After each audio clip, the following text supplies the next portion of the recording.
Gaano ba kadali ilipat to? Kapag yan, hindi yan nakalock, ayan, pwede siyang mag 360.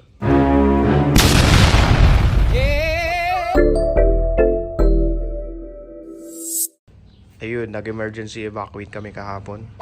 Nilipat namin tong EG from here, tinipat namin dito.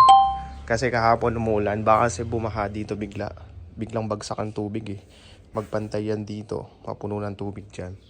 So ginawa namin, inangat muna namin yan. Gaano ba kadali ilipat to? Pakita ko sa inyo yung yung mechanism ng holder ng EG hatch ko. Ayan. May apat yan na gulong. Isa, dalawa, tatlo, apat. Tapos meron tong lock. Kapag yan, hindi yan nakalock, ayan, pwede siyang mag 360. Tapos nag-roll din to.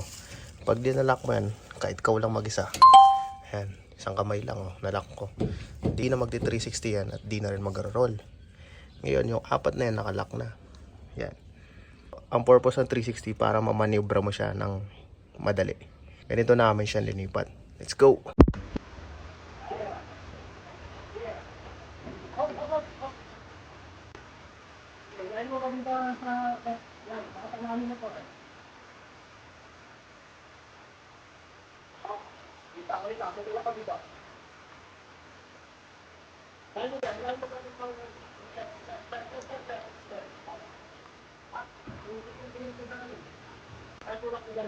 Para ako pa mga dumi ko lang.